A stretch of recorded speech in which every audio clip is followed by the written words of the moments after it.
talk.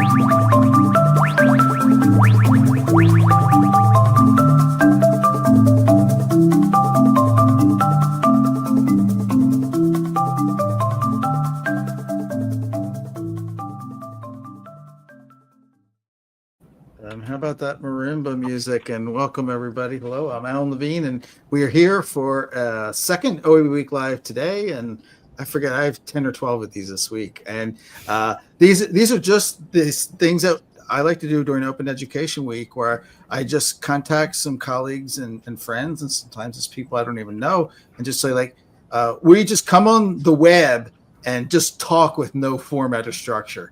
And weirdly enough, a lot of people say yes. So I thank everybody here who are good, dear friends of mine. And so it's just like hanging out with people that you like. And so I will just spin the intros. Let us know, obviously, who you are, because we can't read your titles. And then, of course, the where you are and what, if you have a window, what would be outside your window right now for a kind of a setting. So I'm going to pass over to Verena first. I'm Verena Roberts. I'm in Edmonton, Alberta, Treaty 7 land. I just want to acknowledge the wonderful, I'll start with outside my window. Snow still on the ground, but a lot of water. So you'd have to wear boots. And my son is a rower, and he's really excited because the water is melting on the two sides of our river. And I dared him to go in and actually row a boat, and he just laughed at me the other day. So deeply appreciative of the wonderful river that we have within our city. I work as an instructional designer at Thompson Rivers University, and I work with University of Calgary Workland School of Education as in the education faculty. And I also, just a little shout out that I'm doing some more consulting work with open and nonprofits and seeing what that kind of looks like in this world, especially in these interesting times. So great opportunities with the connections with open. Looking forward to being here. Thanks, Alan. Excellent. Thank you so much for being here. I haven't seen you since the conference in Edmonton, and we got to go to that great hockey game. Yes. Which I got to show how little I know about hockey. No, I was going to say, I don't even know what you know nothing about hockey. Well, I'll pass it to another hockey expert, Ken Bauer. And just a good excuse to talk to Ken, because it's been too long. Hockey. Yeah, well, hockey. I just learned that Verena's up in Edmonton. I didn't know that. I spent 5 years up in Edmonton, so loved it up there and loved being in the River Valley. And so it's about 32 degrees Celsius, which is about 90 Fahrenheit or so out here, and sunny in Zapopan, Jalisco, which is one of the cities of the metropolitan area of Guadalajara, which some of you might know. And I've just been busy relaxing a lot. I've done a lot of work in open. I'm always pushing it with my students and faculty here at the Tec de Monterrey. I'm in the Guadalajara campus and been here celebrating arriving in Mexico 30 years upcoming here in August since I arrived down here in Mexico. So I've been down here more than I've been up there. It's great to see y'all. And like you have such a worthy president in Mexico now. It's envious. Claudia's doing some great stuff. She is. Yeah. And now I'm so glad my friend Gardner Campbell could show up. This is our catch-up call day, and we put that aside. Gardner and I just every 2 weeks we had this thing on our calendar called Catch Up. Indeed, we do. It's a chance to just have a time to catch up. I think that sums it up, Plus, I'm the kind of person who puts ketchup on my ketchup, so I think there's probably a little bit of that in there as well. Notorious for that. Hi, Gardner Campbell here. I'm a reformed educational pundit and recovering Web 2.0 mourner. And in my spare time, I'm an associate professor of English at Virginia Commonwealth University down in Richmond, Virginia. I'd simply like to say thank you to everyone on the panel today for allowing somebody from the United States to be with you. We don't even have to comment, but you have a fellow American, my good friend Todd. That's right. Todd, can you hear me, Todd? Can you hear me? Alan, are we on yet? Are we on? Oh, are you busy, Todd, right now? Say hello, Todd. My turn. Yeah. So outside the window right this moment is solid, huge, green, beautiful trees with light on, sunshine on them, but it hasn't been that way, but there's also some rain coming down. I am here in Bothell, Washington, which is just about 20 miles north of Seattle. And it's beautiful here. That's what's out my window.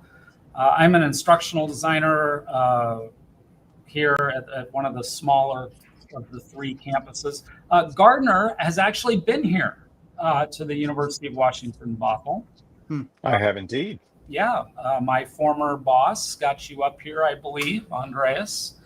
I'm in the presence of just epic heroes. So I am super happy. I took a little screenshot of the thing with my name by Gardner's and Verena and Alan, and I sent it to somebody Alan knows well, to Thatcher, a colleague back in Arizona, just to see how far Todd's come, right? God. That used to whip my butt mountain bike riding, Todd. You know, I was always right? hours behind you. Those were the days, man. I miss some of that a lot. Good days. So here we are all together. Like, what's on people's excitement, mind, worry, fear? Bring out. It's a therapy session now. I don't know. I told you I don't have a format. Remember? Alan, I thought you were about to say, "Bring out your dad. Bring out your dad." I'm do I count? I'm at the door. I'm not dead yet. Yeah, that's right. No. I think I'll go for a walk. Actually, this is more or less what it looks like outside my window, except it's not quite as springtimey. But I always try to have a little something to cheer me up. Like I could go walk around the backyard for a little bit while it's there. Yeah. Well, I signed up to talk about community, if I remember correctly. So there was something that I like. Yeah. You asked like, what do you want to talk about, right? Yeah. Yeah. Okay. Yeah, Well, so did everybody else say that too, or did you? They said other things. Yeah. Yeah. Okay. That is, Well, we can talk community. Yeah, we can talk community. What do you mean community, Todd? Well, I have here by me another amazing Canadian, right? I read that book. Right. I know, right? The community is the curriculum. Oh, he's my boss, I think now. Yeah. Oops. Right. I know. Yeah, I have to be. I can do a big shout out to Dave, and he'll laugh when he hears about this later. But yeah. Now you got to read Well, I mean, we're hanging out here with one of the absolute masters of like this whole thing, and I know I'm going to embarrass you again, Alan, but bringing people together like this, whether anybody else shows up or not, here we are. And I mean, I learned from Alan that I could call or email Verena, and Verena sat with, 6 of the faculty I work with for an hour last year sometime, and she shared epiphanies with us. Alan did the same thing with some colleagues from Maricopa way back when, and Gardner, you may be on the hit lick. But, back to Bothell. Yeah, right. Back to Bothell.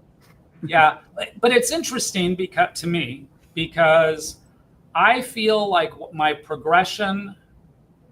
So I think as a high school English teacher, I realized that my job was not just to spit out all this, like, this is what these things are and lecture mode and quizzes, but rather develop a sense of unity and cohesion. And it ended up weirdly in the wildest space. The last couple of years that I was a high school English teacher, we were running these things called block courses. And so they were like 2.5 hours long. And so you can imagine, as a high school English teacher, trying to do anything for 2.5 hours was just like crazy. So I decided I'd buy a bunch of percussion instruments. And what we did the first 10 minutes of every class was just like it was a drum circle, and we made music.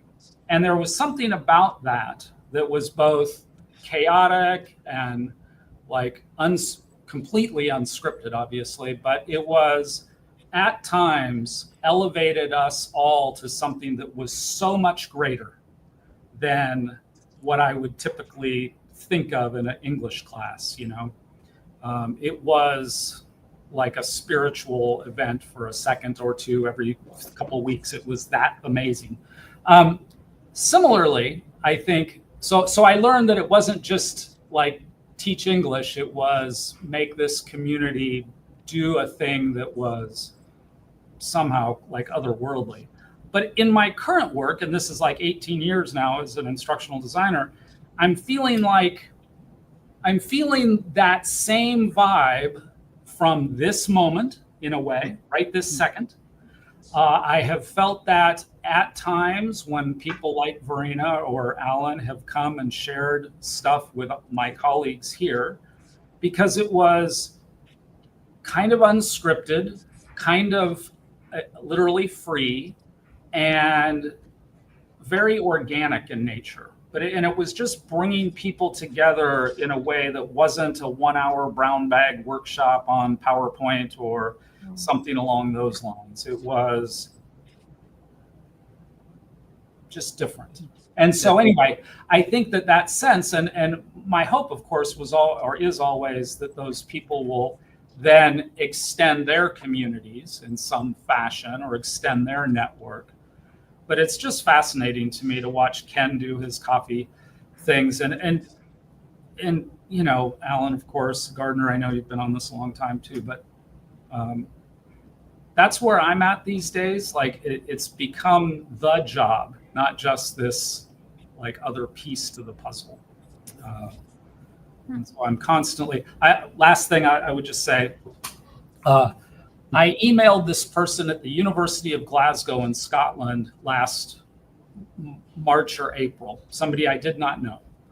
And I said, wow, the whole idea of creative pedagogy or playful pedagogy is really interesting. Would you like to chat about that over Zoom sometime?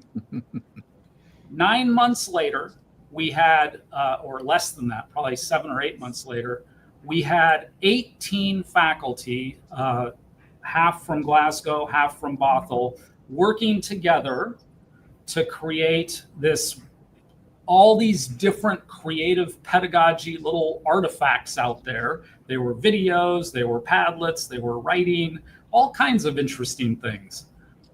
And that was all just from like reading, I believe it was a post on Mastodon that sent me to a piece of writing by this person. And I guess the willingness that I had at that point just to email them and say, hey, that's cool. Want to talk about it? I mean, that's kind of where I'm at these days. Like, I just don't want to make another video or another PDF or another this or that. I want to build that feeling like I'm with a group of other people that means something to me. And sometimes that's here at the Bothell campus, and sometimes it's this, Or sometimes it's asynchronous, like what I probably met all of you. I know I met Alan because he was doing the True Show with Brian many years ago, and I was stalking him on Twitter. And then I got excited because Alan followed me. And then I think he unfollowed me later, but then he followed me again later.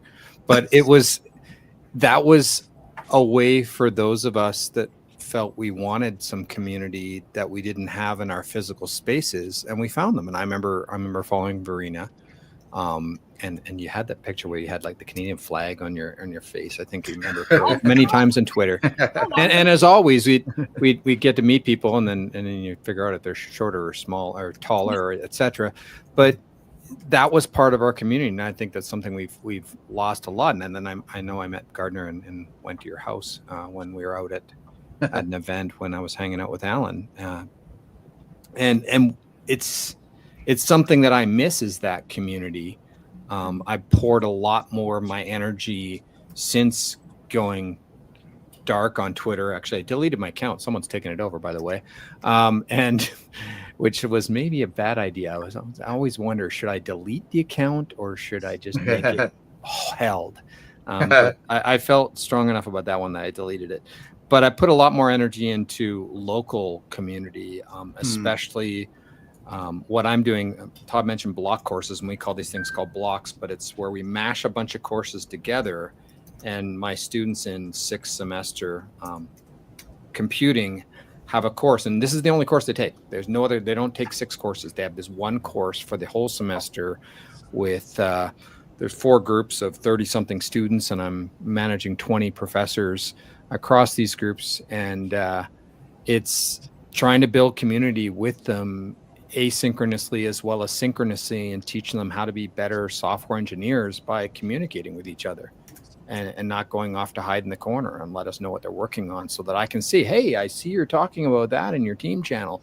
I can recommend this resource, or hey, why don't we jump into a chat and we'll talk about it. And so I've kind of lately spent a lot more time on building local community.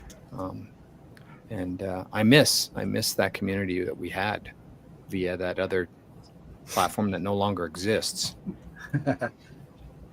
There's a lot of those conversations. Like, I was just in many of those, or one of them earlier in the week, and I was kind of surprised. Like, I hear a lot of like people desiring that, but still not wanting to step into public spaces. I heard a lot of reservations, and I think what you're describing is I think we forget how much of communication has gone out to much smaller channels, especially personal messaging. Yeah, I think that's where things have happened. But yeah, it's all this. I always tease Martin Weller because he talks about that. He still thinks there's a place for an internet town hall, and I was like, there never was one. Blog rolls. Blog rolls. And yeah, well, and Verena, you asked me that question, right?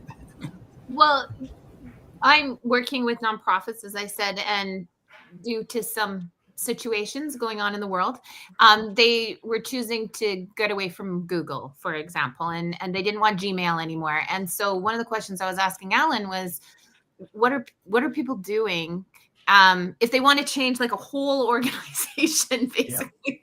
Like what are they looking to? How are they doing it? And we started looking at, this is totally taking the conversation in a different direction because it's going very technical, but we started looking at other things like Zoho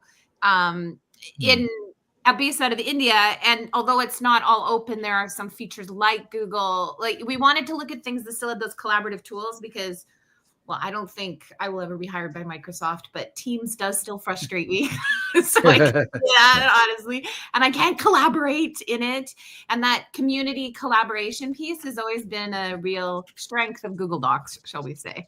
So how are we, like, what are we looking at so that we still ethically, and actually there was another thing that came up this morning, the future of the world will be based on ethicists or ethicists, is that, no, people who study ethics, whatever you are, the ethicists and philosophers, because of these questions that we keep asking, like, what should we be in this commercialized tool or should we not? Which I'd like to say that all of you, I think I've heard every single one of you say that, like, in the last 15 years. But now we actually might understand what we mean by it.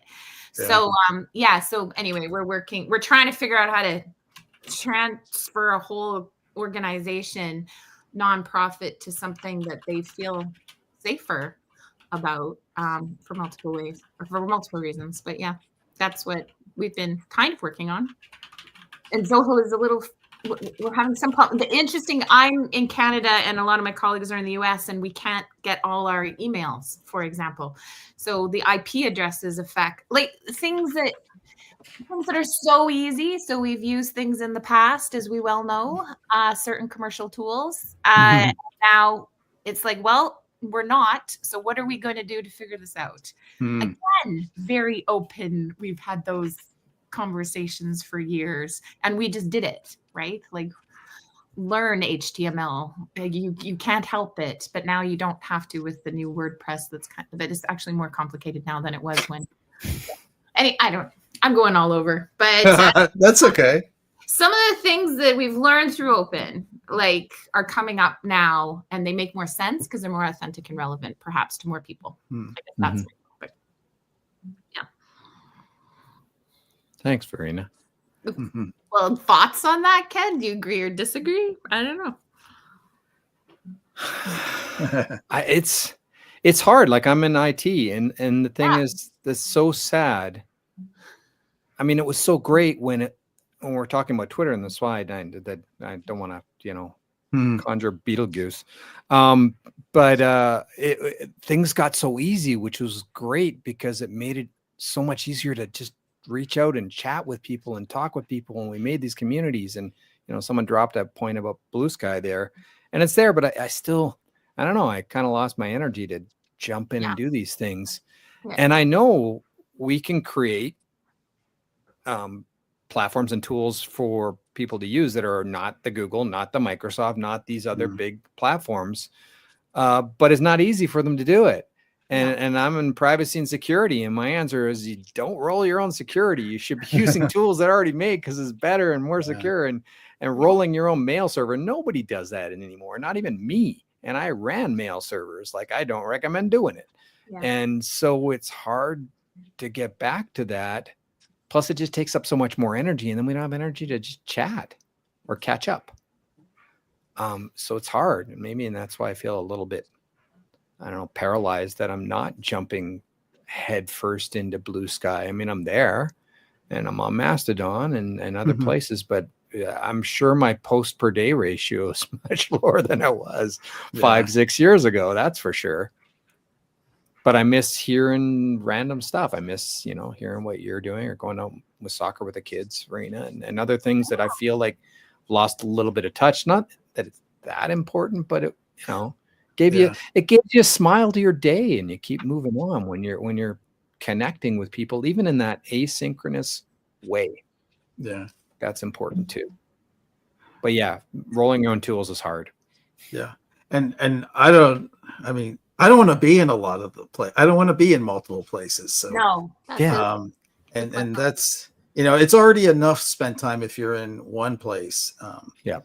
And I want to make sure I'm devoting time to my places. And I was in this group discussion, and someone said, Blue Sky is great. It's like Twitter in 2010. And I was like, well, Twitter 2010 went really bad in 2016, and then it went really off the edge.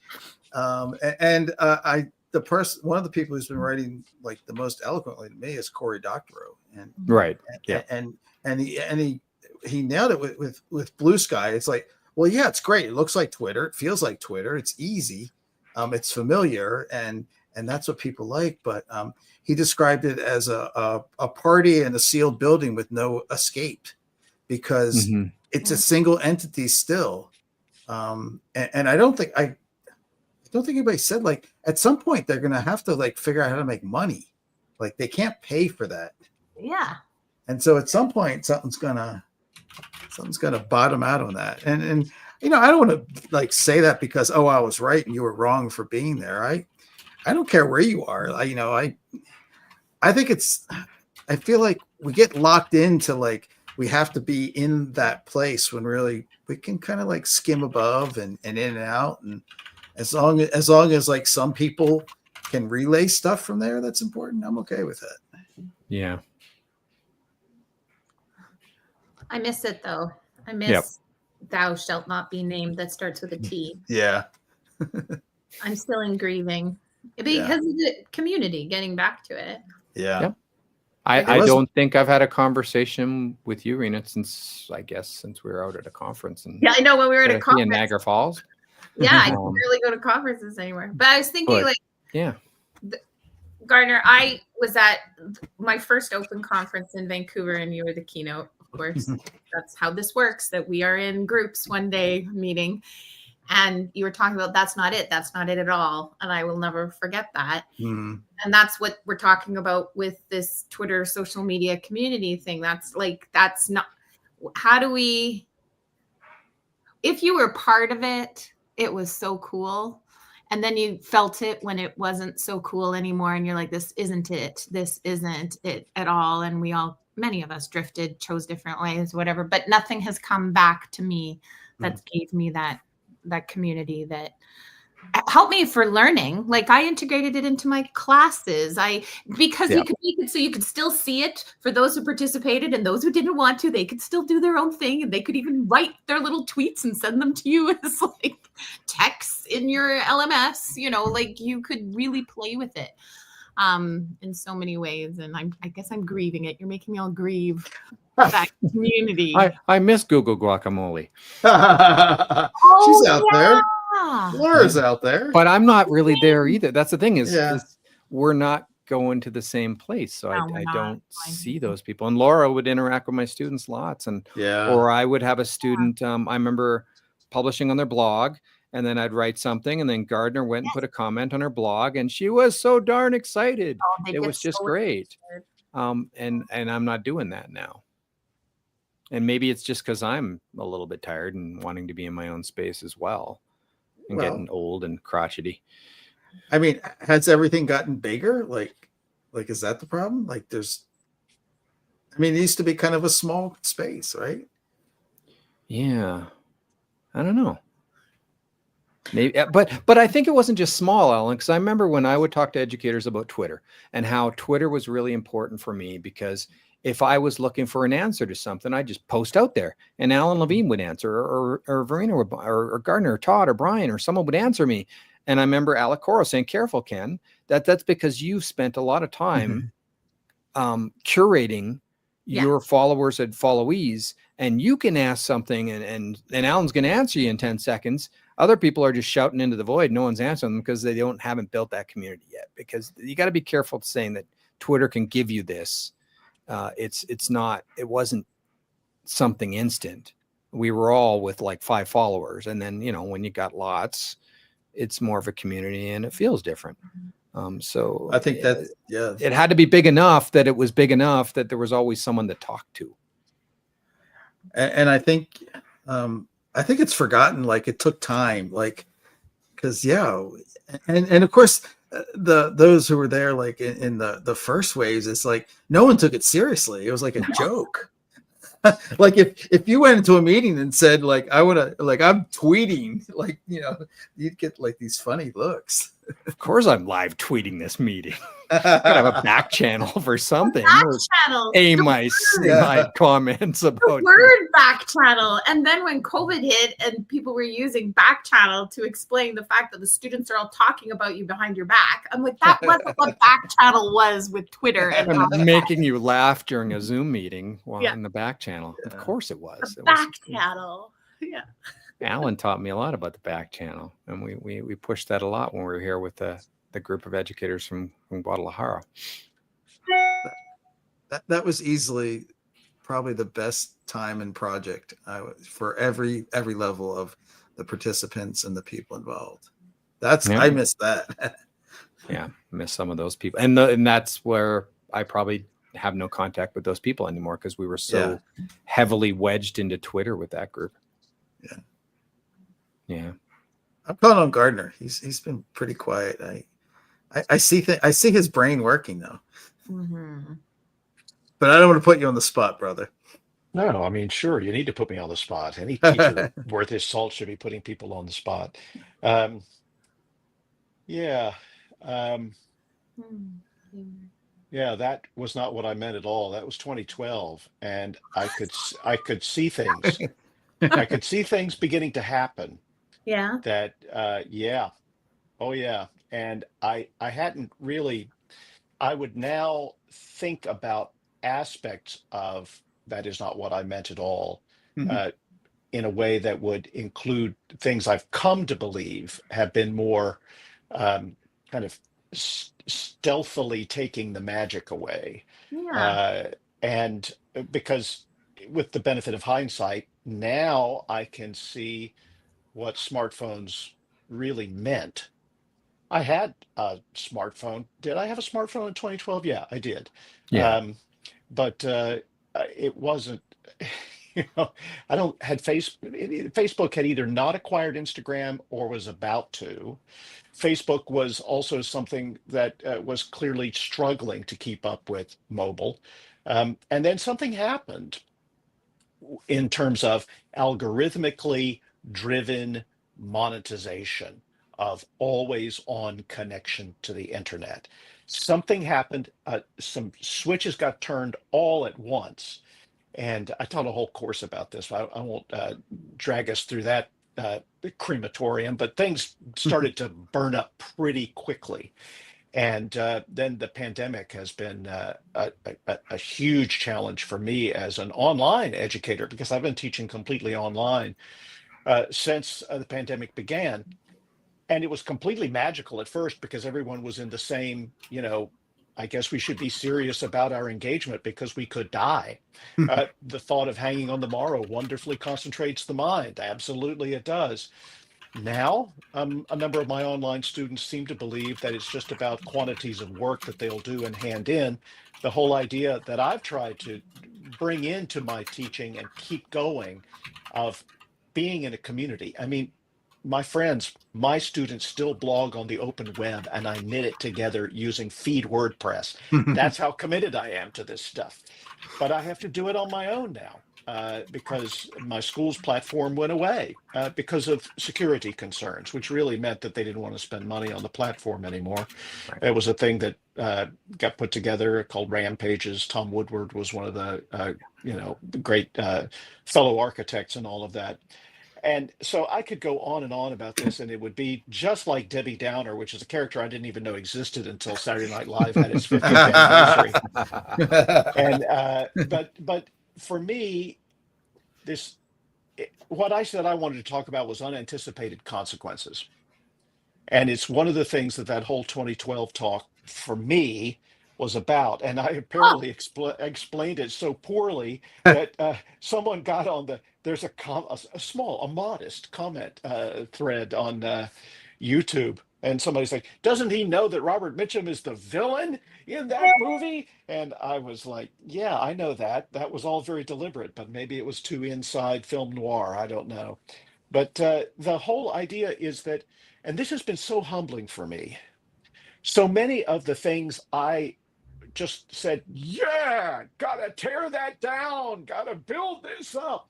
It turns out, well, maybe I needed to be more thoughtful about what it was that was getting torn down and what I was trying to advocate. And I'm going to give myself a little slack about that, not having anything like what I would call true wisdom, though I am aging.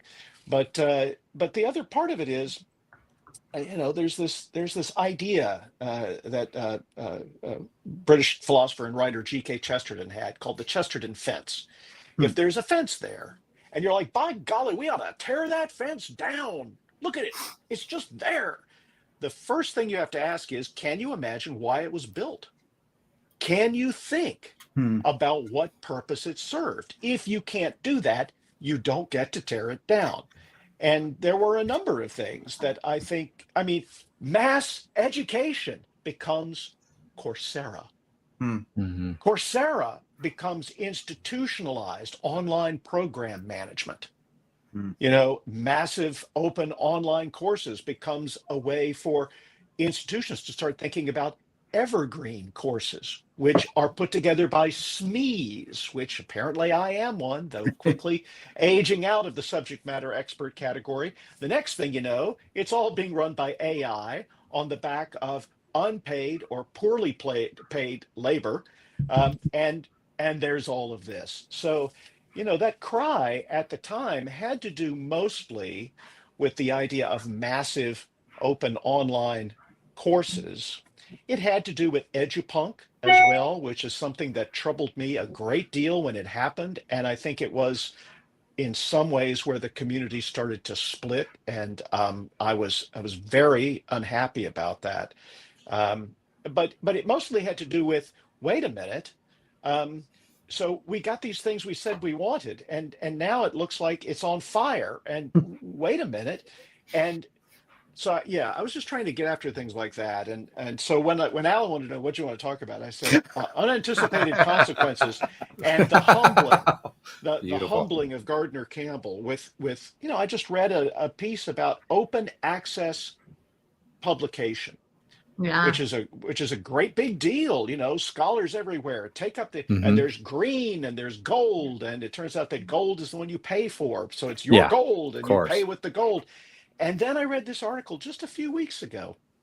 Scientific literature is being rapidly diminished in its usefulness because by using subventions to get things published, which the researchers at universities have to do, Yeah.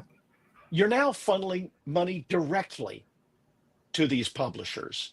And so it's in their best interest to really lower the standards for peer reviewing and publication, because they're going to get more money the more stuff that's published. And so suddenly the yield of, the signal to noise ratio is going way, way down. You're getting a lot more noise. Yeah. And then, of course, you got to filter through all of that somehow. And AI ain't going to get us there. Sorry if anybody's really hopeful about that. Maybe, Really? maybe Sam will come through. It's like, nah. So that has unanticipated consequences. Open educational resources. Don't charge the students money. Don't do it. Open it up so that people are now able to afford their education. Well, I'm all for that until it gets to the point that it deprofessionalizes the work I do as a scholar. Right. And my students start to expect that if I find a good textbook, it's completely optional. They could just go out online and get I use a Milton textbook, costs $40, okay, which puts it right at the threshold of low cost. And to me, if you're going to take the course, you need a reliable textbook for all sorts of reasons. As a Miltonist, I could go into, but I won't bore you with that. But my students are like, textbook, schmextbook, what difference does that make? And the truth of the matter is, I'm online. What am I going to, and even if I were in person, what am I going to do? Go check their satchels to make sure they have the textbook? I say it's required. I think you're going to study Milton, you better have something that scholars have worked on and made reliable. And it ain't going to be a project-based press book that my students do together, because they're just going to go out and kind of wander in the desert, even with my help, to try to find and reinvent the wheel that they could buy for $40. $40 doesn't seem punitive to me. But the library has a project, open educational resources, and they steer students to where the textbooks are free. I'm like, what? So the library is now recruiting students for classes? How does that work exactly? It's in the name of a principle that I support, except when the unanticipated consequences kick in. So as you can tell, I've written some of this down. It could go on for many, many years. But that's, I'm just like, okay, I need to be thinking harder about this stuff and finding a place where people are still in search of that magic, but they're not going to say, and hell, we'll just burn it down, build a new one, because it's like, nah, I've come to think differently about some of that, and I think that's what I was sensing and trying to get at in 2012 in my rambling man way. So anyway, thanks for remembering that. That was all those conferences were enormous, and of course that conference doesn't really exist anymore, so we can put flowers on that grave too. And what happened to the bag of gold? There's a thing that Dave Weiner wrote many years ago, and by the way, you subscribe to his newsletter. Yeah. It comes out every night at midnight. It's I guess it's the same as his blog, I'm not sure.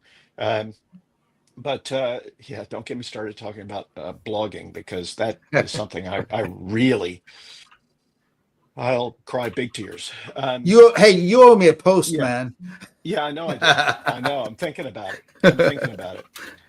Don't think too long, Gardner. That's the other thing. Yeah.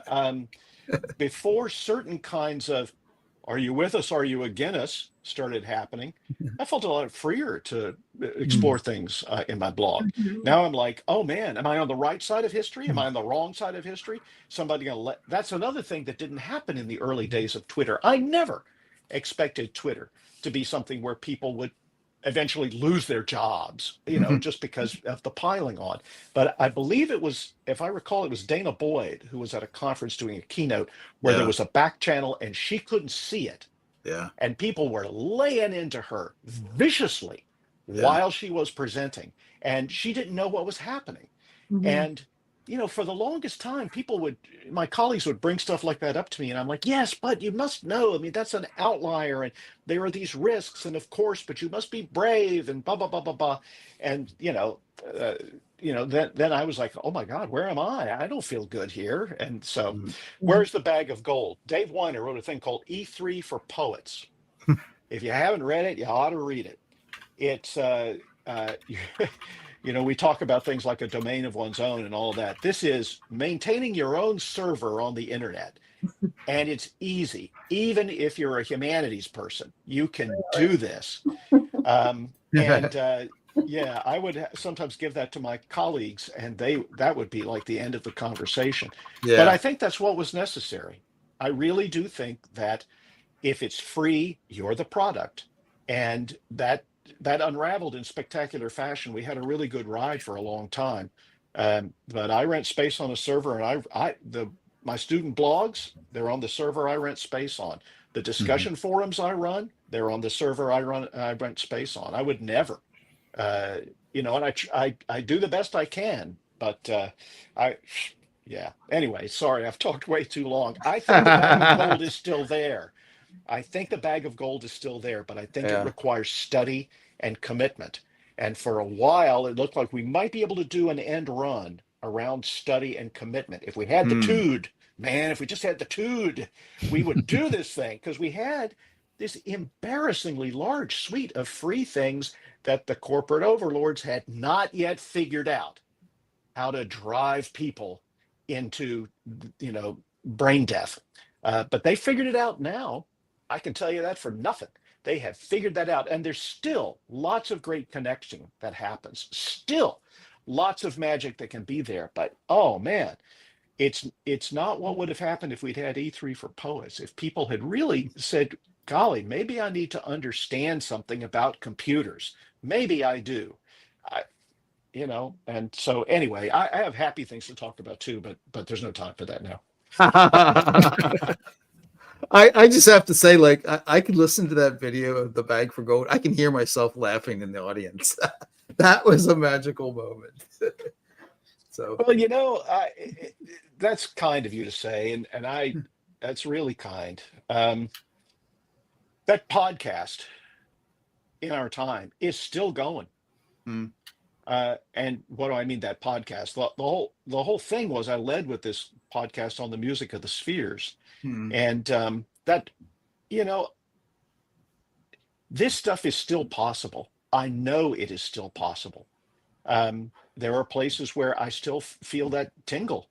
One of them is walkabout mini golf, where there's this astonishing thing that's happening. And, you know, people think it's about miniature golf with a VR headset, but it's so much more than that. But try conveying that, you know, try getting people excited about the possibility of that synthesis when we're surrounded with, you know, surveillance capitalism. It's rough.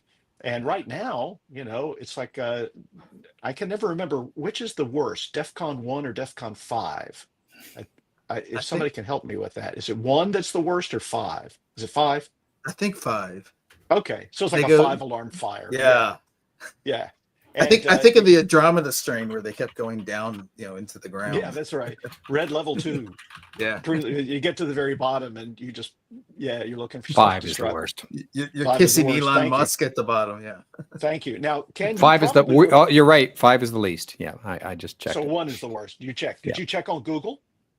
No, actually, I use startup.com or startup page. Okay. I use a different search engine. Good for you.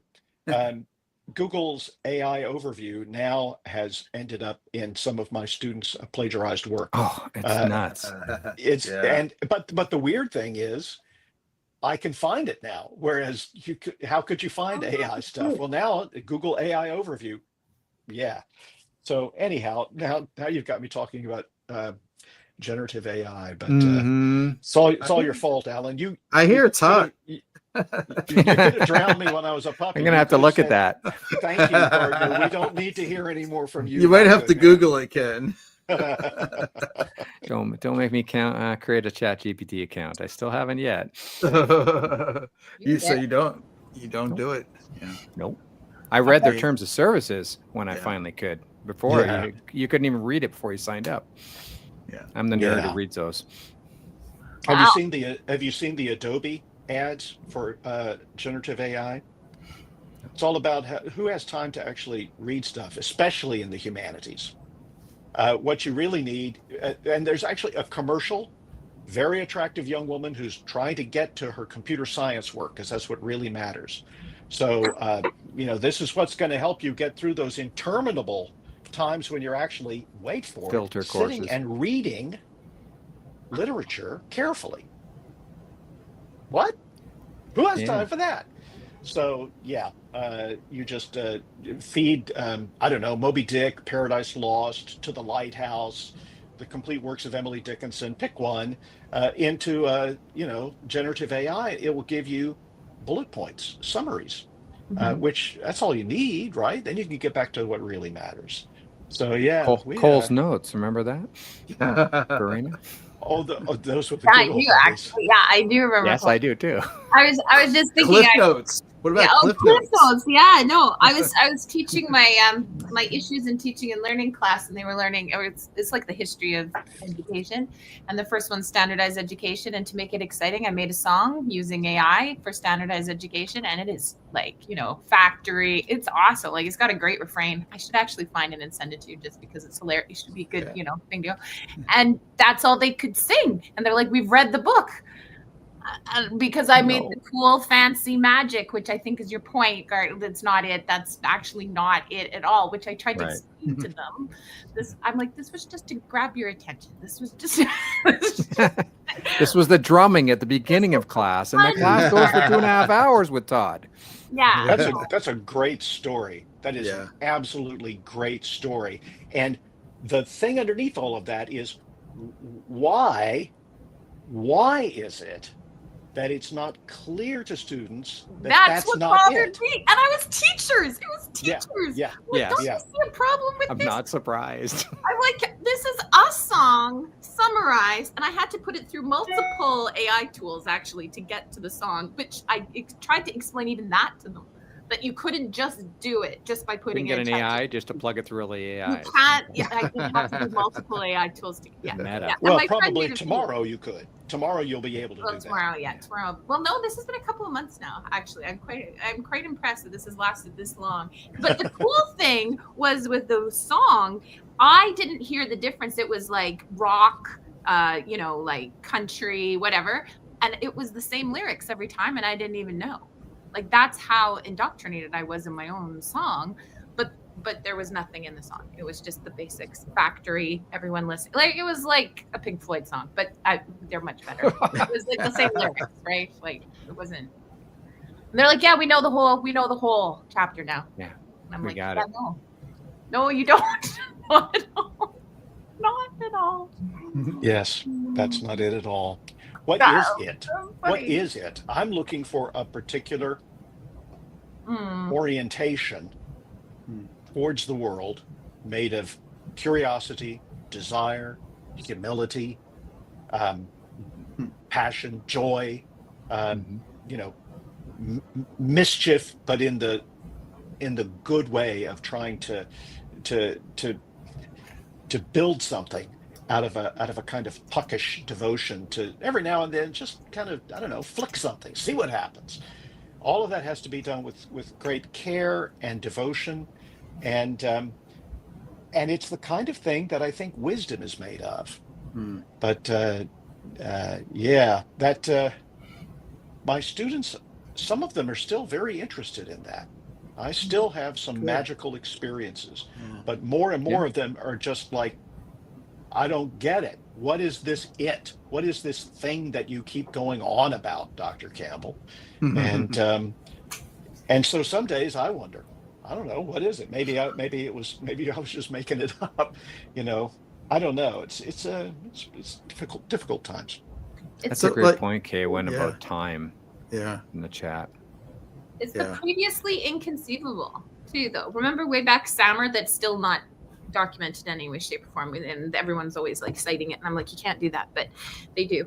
But it's to get to the previously inconceivable. It's those assessments that a student does something and you're like, that is remarkable. How? Like, it's off the rubric. There's nothing on here. Those moments happen. They still happen. Yep. Jerome Bruner defined understanding as going beyond the information given. He has plenty of examples of how that works. And, that stuff is just, it's sacred writ to me. The thing that is chilling is that I see fewer and fewer people who in my classes who can even imagine that that's something you would want. Yeah. I sometimes tell my students, part of this education is you find out what you ought to want, which can sound very controlling, I guess, but yeah, okay, sure. Let's think about that together. Doesn't it go so back far, Gardner, though, that students are being trained to give the right answer? And what do you mean you want my opinion? I don't understand what my opinion is. That goes so far back. And so maybe this is just distilling it down into. No, you're absolutely right. The difference now is we have all the accelerants that we didn't have then. Right. Yeah. And that's a huge difference. After a while, a difference in degree becomes a difference in kind. No, people, Neil Postman is right. All of that stuff that we're kind of catching up to now. The problem I have is when people say, well, we said the same things about the movies. We said the same things about television. We said the same things about cable TV. We did. Those are constant human challenges. But now, as Doug Engelbart saw, we have got this accelerant of these networks. And, if you understand computers, you can go in and you can find the place where the kill switches are. You don't have to work through anything. You just go into I know I'm alluding to something that's going on right now here in the US, but it's like, well, okay, the idea of an accelerant, Engelbart's idea was always, we'll be in a bus and there won't be a driver anymore. The bus will be the driver. And that's where I think we are in answer. You're right, Ken, but I think I'm on that as well, because what Kay once said about, teachers are so busy trying to get through. I love Gardner's advocating for time to find it. And it's like, just slow down. Why does everything have to be so fast? Maybe I'm just getting old and I want to be slower, and my kids complain that I drive like a grandfather. But it's why are we in such a hurry to get the answer or something, getting that done so I can move on to the next thing, which is usually not as exciting as just doing what you're doing in the moment that you're in. No, my 15-year-old made me cry last week in a good way, not the bad way that's usual for 15-year-old sons. And due to some events that were happening in the States, he knew I might be a little upset. It's that hockey game, I know. Yeah, no, it was a hockey game. So after a couple of days of craziness and things happening, he came up with a thought about democracy, and really thought it out, and it was just, why. I'm not going to get into his whole debate because I'm not going to embarrass him or anything else. But the point was, he really thought it out. And then I came back to him later. I'm like, can you tell me a little bit about your thought process behind this argument on democracy? Like, awesome. You're 15 years old, and I would think that you're worried about your soccer game more than democracy and fascism and things like that, we'll just say. And he's like, Mom, I knew that you'd have a certain point of view. So I spent 48 hours coming up with an argument against you. We'll just say it wasn't what I could agree with. But he's like, I really wanted to make sure that you knew that I'd thought it out, and it could be something that would really be thought-provoking. And I'm like, that's what you did for 48 hours? He made me cry. So the point is, there's hope. And I think that is the magic. When a kid or whoever it is, our learners, have that expectation that spending time, even the 48 hours, is worth something, because they're going to see the smile or miraculous look on my face, like, where did that come from? And that's what we do. That's what learning, that's the magic. And how do we promote that? And that had no tools, no ed tech tools, no AI involved. That was just exactly what you're getting at, Todd. It was community. He went to his friends, apparently. The board talked about it at lunchtime.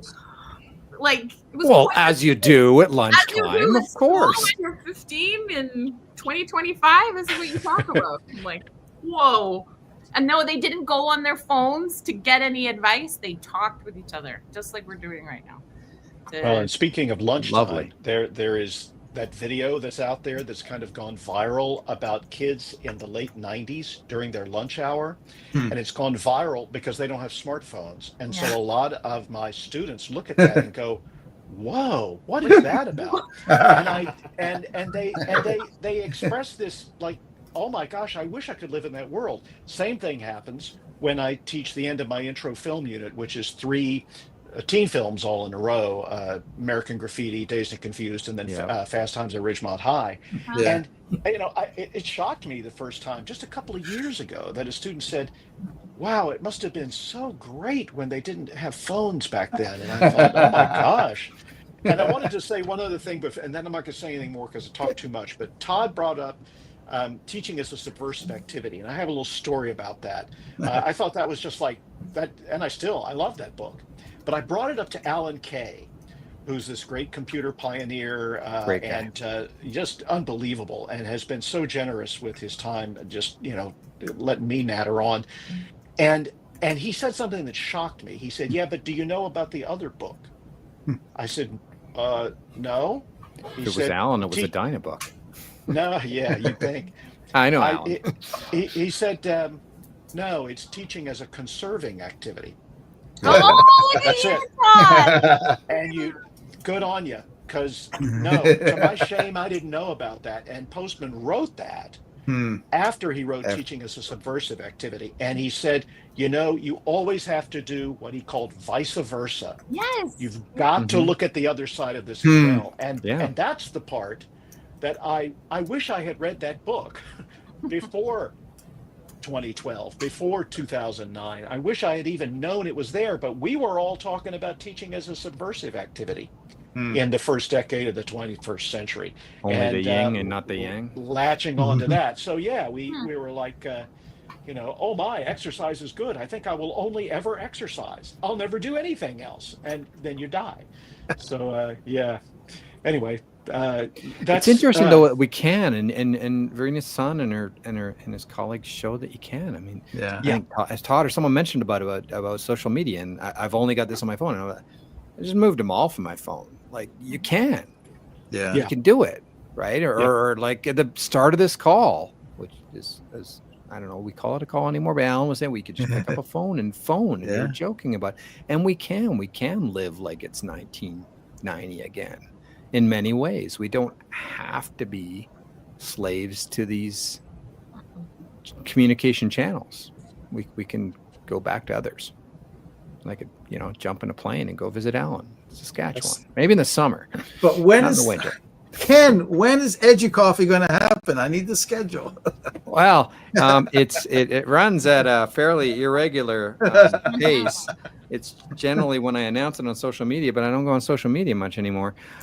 It was this thing that I ran every day when the pandemic started, and it was really important for me. I'm used to being in front of a computer all day. I'm a nerd. I've been playing with computers for the 80s. I'm a Canadian who lives in Mexico. My friends are online, so I didn't have a problem with lack of social connections during the pandemic, but also I had all of you to help me, and my colleagues did, and so it was something I created to have people reach out, and like this, people would show up and they go, so who's talking and what's it about today? I'm like, no, EduCoffee's about nothing. It's just we're going to sit here and chat. But yeah, it can happen any day, and it tends to be about this time, middle-ish of the day, 2:00 or so.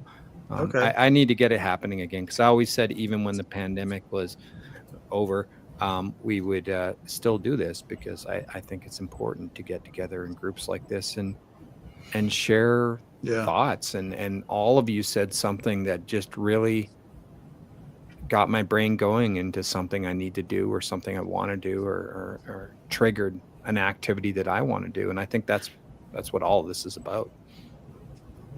So yeah, And I'll tomorrow, and tomorrow at 2 p.m. Tomorrow. Central. I got to convert time. No, I don't.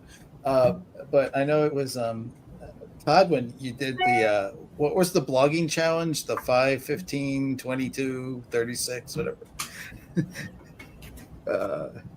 He's Nice. 9 by. It's got books all over these things. You win. So- Gold so- star. Gold star. But anyhow, I just wanted to say that Todd did this thing when he was at Yavapai when I knew him, and just to get faculty started blogging. But he said this thing that always stuck with me. He says, like, when do we ever get a chance just to sit around and have like these open talks about pedagogy or how we're teaching? Like everything is filled with meetings and tasks and all that stuff. And that's what he saw as blogging. And that always stuck with me as a thing that we need to do, which, we're kind of doing it here, but there's still spaces for that. So EduCoffee, I'm on it, Ken. All right, buddy. I'll get on that socials. Mastodon and Blue Sky, I think the only ones I go on now. Okay, or send me. I'll announce Well, it. we'll figure out. Well, I'll call you maybe. So you have my Yeah, number. announce it. But I want to do it more, and I need to do it more. And No I've been pressure. slowing down, but I think part of slowing down is reaching out and talking to people. And I'd love It to is, see yeah. all of you and others more. And I can't more. thank you enough. And like there was like a handful of people, and they still lingering there online. I don't know what they're doing, but they're having a good old time. And thank you so much, friends, for doing this. And it's just so good to see you. Love you all. All right. Todd's looking for a book with a heart on it. I know. He's got like an emoji book.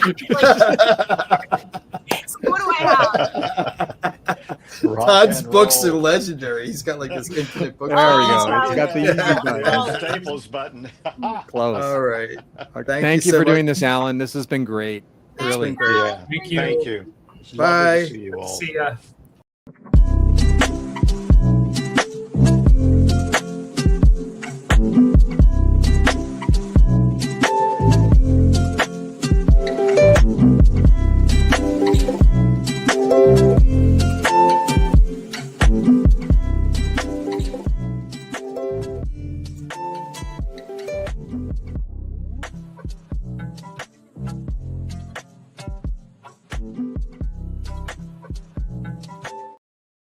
Wow.